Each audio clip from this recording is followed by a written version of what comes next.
I was to get my appropriation on the floor for my investigation. So it's all bogus. Well, what about the campaign contributions you've received from those friendly to Mr. Mobutu and speeches you have made on his behalf? None of that may be illegal, Congressman, but it is not exactly the kind of ornament you want to be wearing when you're trying to conduct an investigation of the fundraising practice of others, now is it?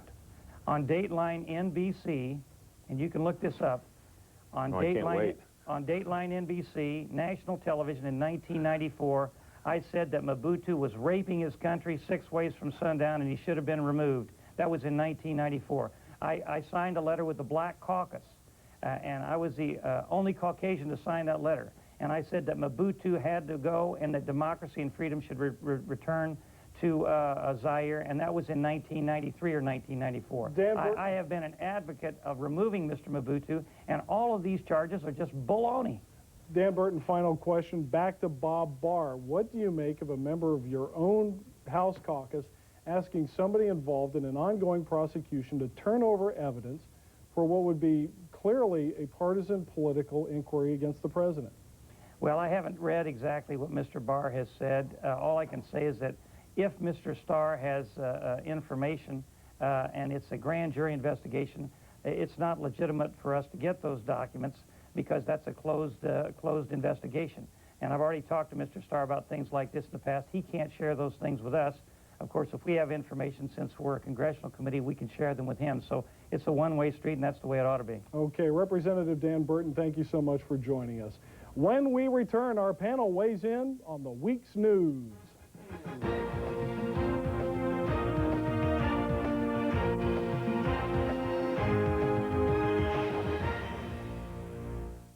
This is what your house feels like on the new Coldwell Banker Real Estate website. It attracts lots of attention, so your home can be seen by thousands of buyers every day until it's sold. Online, on the phone, or in person. Coldwell Banker, making real estate real easy. Traditional luxury cars.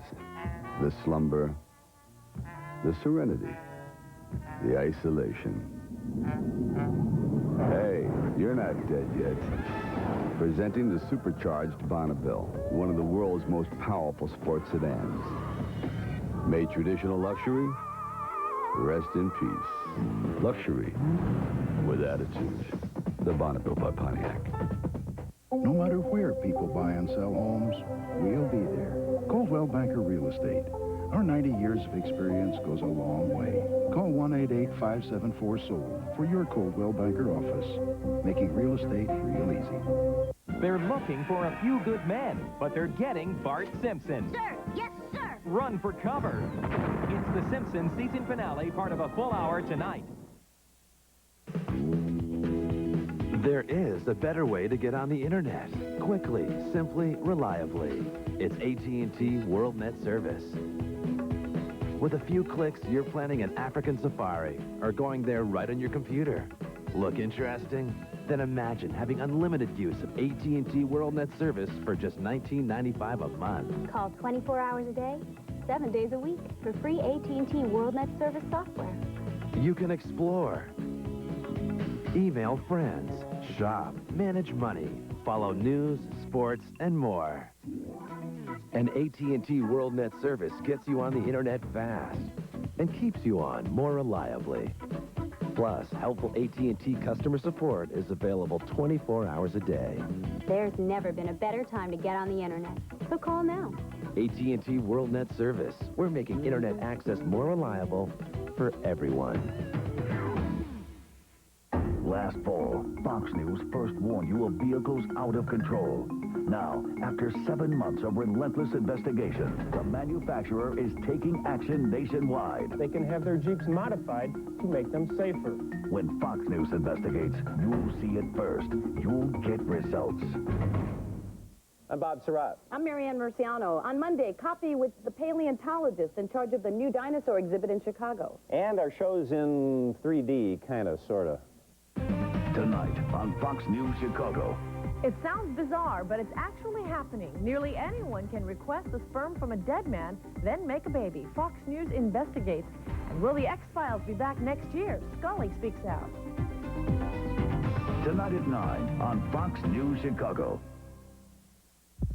It's a devastating sickness that afflicts millions of women. PMS. Learn the PMS solution Monday at 9 on Fox News Chicago. Sports with Corey McFerrin, Fox News Chicago.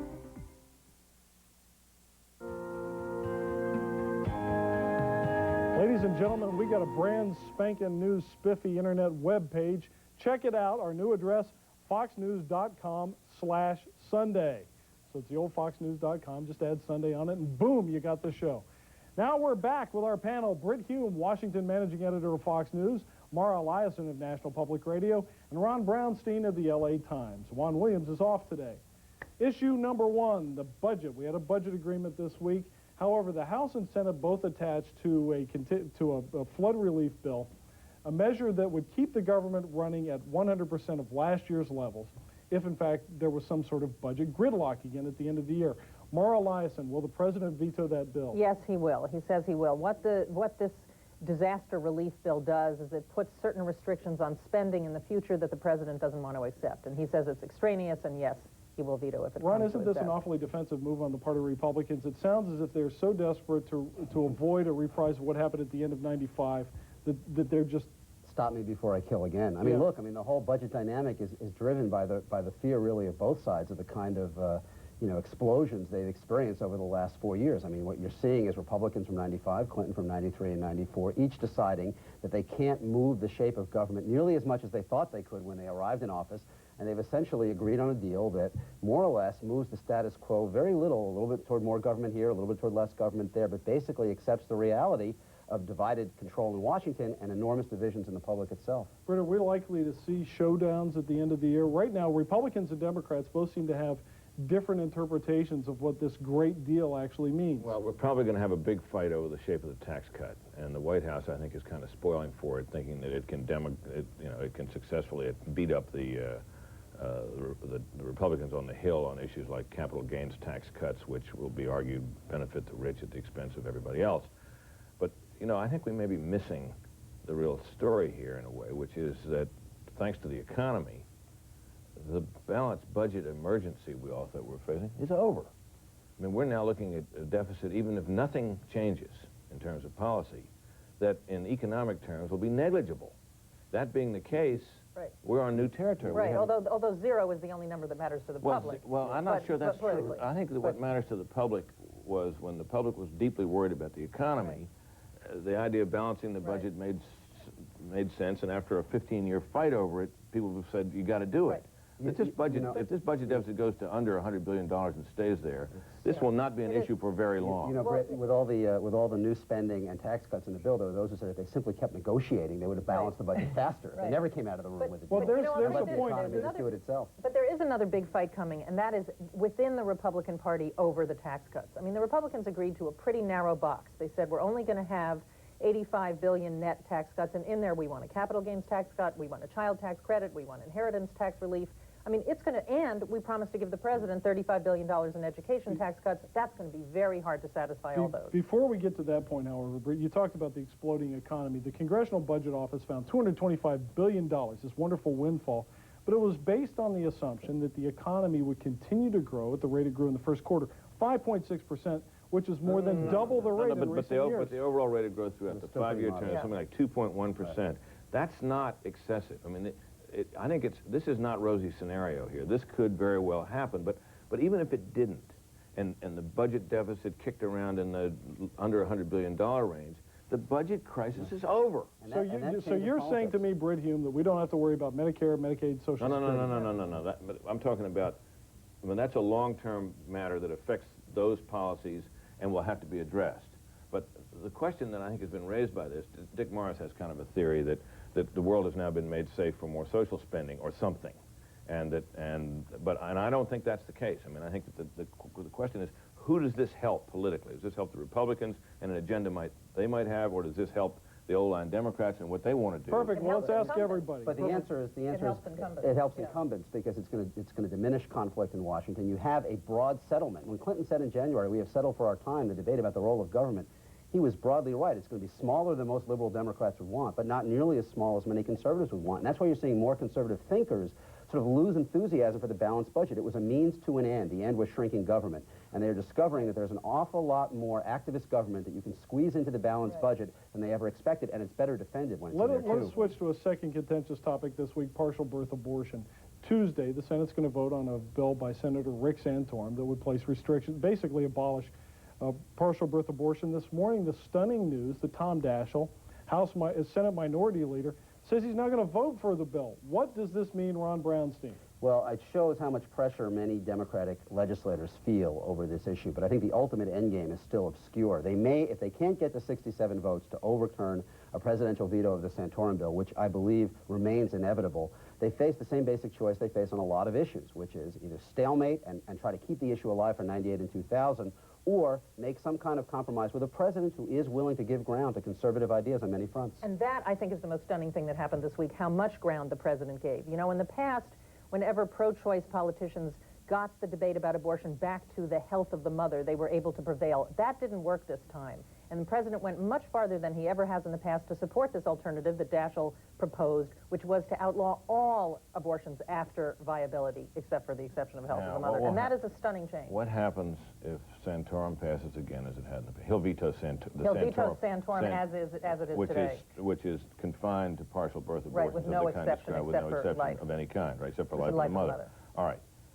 So how great is there a likelihood, in your view, that the president's going to get something other than that, that there will be further compromises made in the interest of getting him to sign it? Well, that is unclear. Right now you have people like Bill Bennett and William Kristol are saying to the Republicans, we have won no matter what. Let's make an agreement with the president, and at least we'll actually get a law in the books that rolls back abortion. I don't know if that's going to be possible. I mean, you've got many pro-life activists who say, we don't want to go any further than Santorum. See, there is an argument among Republicans now whether they're in danger of snatching the status quo from the jaws of victory, which could happen. I mean, they have clearly gained ground on the issue in the political terms because the intellectual underpinning for the president and other people's arguments has been demolished by the now most recently by the American Medical Association, which has said this partial birth procedure is never necessary. So I'm not sure, I don't understand what are you saying then, if they accept something that has a broad exception for health of the mother, that is a victory, or that's a status quo? They're not going to get a broad. There is no broad. Nothing that's being proposed right now contains a broad exception for health of the mother. What you have in the Daschle compromise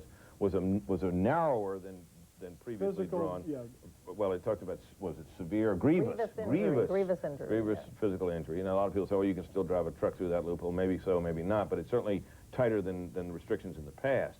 If that were to pass, and I still think there's life in that bill, even though it went down in that measure, because I think when they get up close to it and they don't have a veto-proof majority, they may reconsider that. But that could pass, or Santorum could pass, President vetoes, and then Daschle's idea could come back again. I don't think it's dead. Okay, panel, thank you so much. We're going to be back on that issue because it marks a sea change. It's the first time we've had any kind of restriction on abortion. So no doubt we will be revisiting it. At any rate, panel, we will see you later in the program for Inside Sources. When we come back, Charlton Heston, Moses, Michelangelo, Ben-Hur. Just try to pry the gun out of his hands. I intend to help keep this fine, even great organization where it belongs, right in the mainstream of America. This is what your house feels like on the new Coldwell Banker Real Estate website. It attracts lots of attention, so your home can be seen by thousands of buyers every day until it's sold. Online, on the phone, or in person. Coldwell Banker, making real estate real easy. All right, take care of yourself and call us. Everything okay? Now he's going to France to study painting. I thought he was into photography. Well, now he wants to be Monet. Last year, iced tea business, now this. Now, why can't he find one thing and stick to it? Well, he is your dad. At Aetna Retirement Services, we not only help you build assets, but manage them as well. Build for retirement, manage for life. No matter where people buy and sell homes, we'll be there. Coldwell Banker Real Estate. Our 90 years of experience goes a long way. Call 1-888-574-SOLD for your Coldwell Banker office, making real estate real easy. A terrifying discovery pits Scully against Mulder. But the truth will cost one of them their life. The X-Files shocking season finale tonight on Fox. Thank you so much for the cellular phone. I wanted to call to thank you, but it's so expensive, I'm afraid to use it. Thanks for the Primeco phone. I've been calling everyone on it. At just $9.95 a month and 30-cent anytime minutes and no annual contract, Primeco makes a great gift for Mother's Day, Father's Day, graduation, weddings. Everyone thinks I'm talking on my home phone. No, it's all digital. Primeco. Someday, everything will work this well. This Sunday, the Bulls continue to take the fifth. Now, it's on to the conference finals. Scottie Pippen has the final word. Sunday night at 9:30. They don't walk the streets anymore. Because now, between the sheets of black and white, it's a business doing pleasure with you. Mark Saxenmeyer takes you undercover to expose the naked truth about paper dolls. A Fox News investigation, Monday at 9.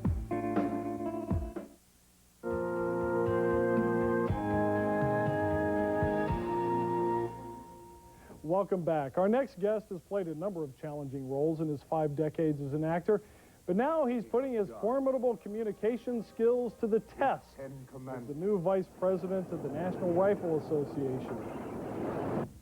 No, God. Charlton Heston, thank you so much for joining us. Well, nice to have a chance to borrow your audience. Pleasure to be with you. Let us begin. We asked Sarah Brady what she thought of your elevation to vice presidency of the NRA. Here's what she had to say, and I'd like to get your reaction.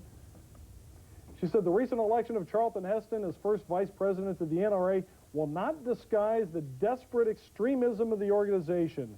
Neither his new prominence nor his characterization of the NRA will persuade Americans from their support for responsible gun ownership and sensible gun laws. Are you opposed to sensible gun ownership and sensible gun laws?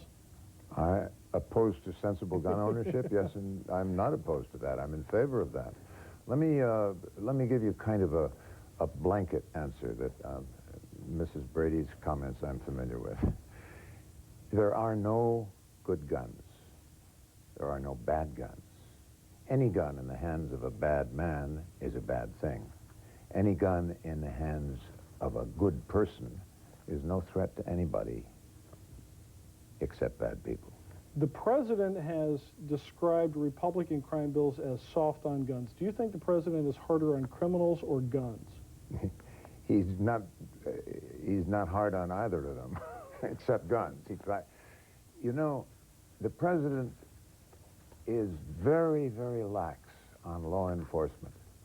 A few years ago, we passed a federal law that mandated, I helped pass it, I'm proud of that, that mandated that on any street in America, if you were caught carrying drugs and a firearm, there's a mandatory sentence of 10 to 20 years. That is not recognized. President Clinton and Janet Reno simply do not make the prosecutions. So now that is no, they won't enforce the law. Mayor Giuliani did a wonderful thing a few years ago when New York was sharing with Washington the title of murder capital of America. They got very draconian anti-gun laws in both places. You cannot possess a firearm. He realized that wasn't doing anything against crime. So what he did, he really prosecuted criminals and threw them in prison for long sentences. Crime rate in New York has dropped dramatically. What do you make of Washington Mayor Marion Barry's sudden embrace of the death penalty for cop killers? I think that's a wise political move and the correct choice in any event. Now, you talked before... He must be running for mayor again. You talked before about the president being what you call lax in terms of enforcing crime. What should he be doing? Well, he boasts about 186,000 people denied firearms under the Brady Law rules. The Brady Law has been enforced for 3 years. In that time, they have prosecuted 7 people and put 3 of them in prison. You know, the president has entertained more felons than that at fundraising coffees in the White House, for Pete's sake. Listen, I want to do a switch here to talk about Hollywood a little bit, because you've just mentioned a perception of the president. It's been interesting. In recent years, we've gone from kind of portrayals of presidents as saintly creatures to portrayals of them as president 3 times, so right. I know about that. As portrayals of really seedy criminals. In the movies, yeah. In the movies. Doesn't that bug you? Well, the portrayal by many filmmakers of almost every aspect of American life has become pretty seedy. Well, there's, speaking of seediness, another issue on Capitol Hill. A lot of folks on the Hill are complaining about the so-called children's hour. They say that you have inappropriate language and inappropriate portrayals of the family and so on. Do you have any idea what you would like to see on the children's hour on television? I would like to see the kind of programming for children that is designed for children. And you can't describe that way, the programming that you see on what is supposed to be, what used to be the children's hour. Of course, it isn't the children's hour anymore. Do you think Congress should step in and regulate? As a filmmaker and a fan of the Bill of Rights, I am very spooky about Congress mandating anything. That's one of the problems. That's what the Bill of Rights is for. Not just the First Amendment or the Second Amendment, all of them. Every one of them is designed specifically to protect the individual American citizen from intrusion by the federal government. There's too much of that. You have one of the great voices in the entertainment world. A few years ago, you showed up at a Time Warner stockholders meeting and started reading lyrics from a rap album, and it just froze everybody in their tracks. Well, that was that terrible album by Ice-T called Cop Killers. And I'm very proud of this, I really am. I went, because I own some Time Warner stock, I went in and confronted them, their full board meeting, and read the lyrics. I can't repeat them on television. No, you can't. And I shamed Time Warner, the largest entertainment conglomerate in the world, into firing Ice-T and dropping the album. Now, he threatened to kill me. He hasn't done that yet. And I haven't gotten I believe your quote was something like, "Let him try." Yeah, well, maybe I scared him. And I haven't gotten a job from Warner Brothers since, or a good notice in time, but I'm as proud of that as I am of anything I've ever done. You've been an outspoken conservative. You succeeded in Hollywood. Are the two incompatible? Not entirely. I dare say it's true there are probably more conservatives in the Hollywood closet than there are homosexuals, but I think there are three of us altogether. There are three. We meet openly. You mean three outed conservatives? Yeah, three outed conservatives. Okay. Charlton Heston, thanks so much. By the way, I'd like you to sit back for just a moment and enjoy with us a great moment from our cinematic past, courtesy of Fox Movietone News.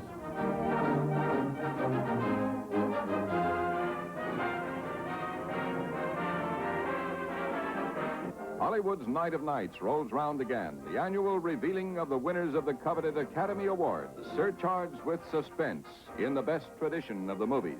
And for the best 1959 performance by an actor, that was Susan Hayward making the presentation to Charlton Heston for his role in Ben-Hur, the year's best film.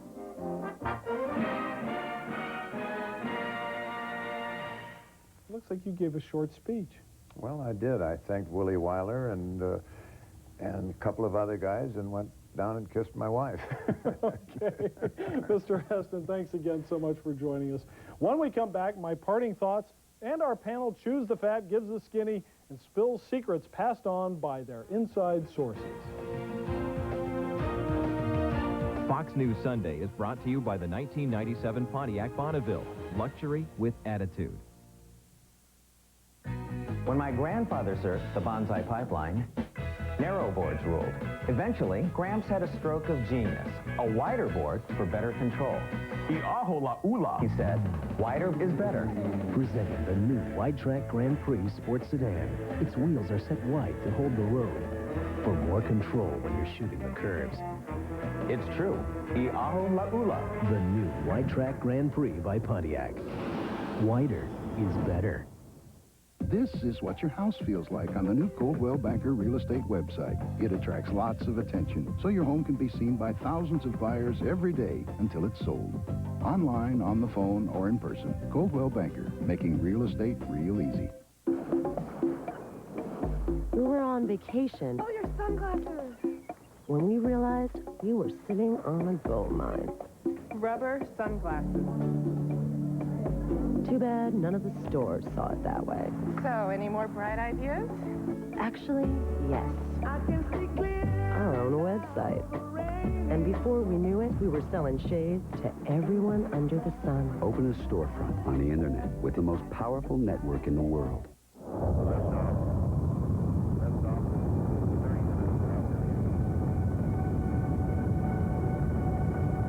Lately, we at Lockheed Martin have been lucky enough to work on some very exciting projects.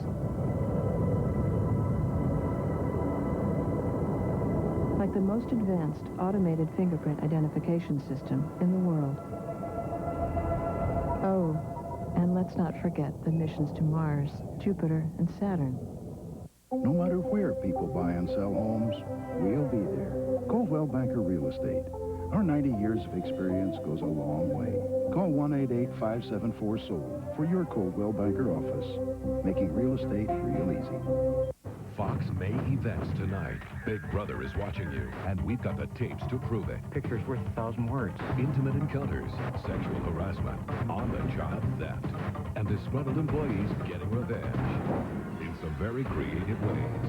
Busted on the Job, a brand new special tonight on Fox. This week's Fox News Opinion Dynamics poll took a reality check on the balanced budget deal. Looks like Santa Claus wins again.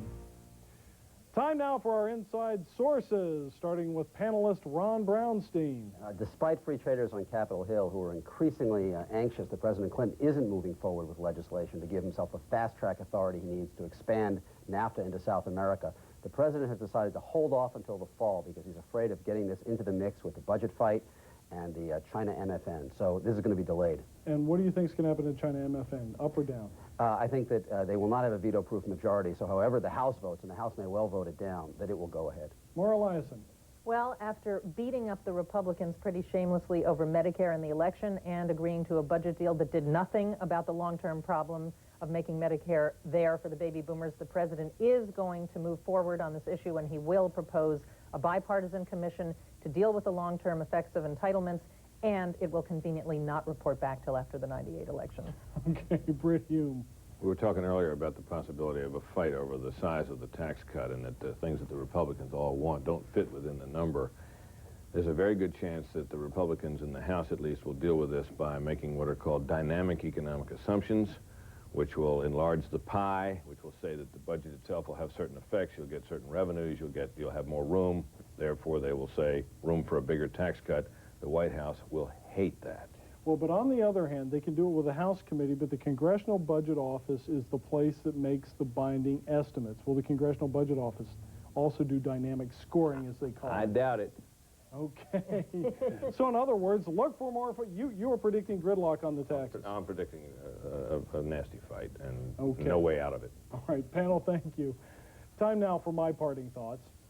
It's one of the great traditions in American politics to exploit the triumphs and tragedies of ordinary citizens.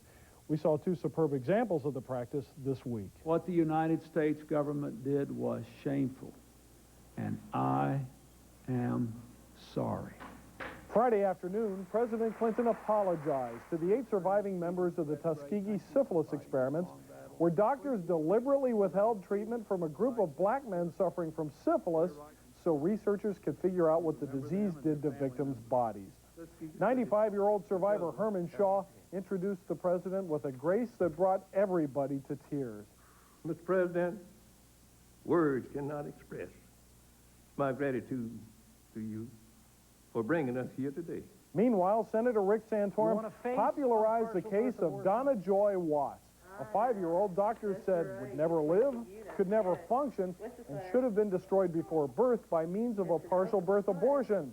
Today, she walks, talks, and even knows how to raid the candy jar. Now, you can call Herman Shaw and Donna Joy Watts political props if you want, but these living miracles remind us of some important truths. First, there are always human costs to political decisions, and there are also very real limits to what even the wisest among us actually knows. That's it for today. Have a great week, and be sure to join us next Sunday for another action-packed edition of Fox News Sunday.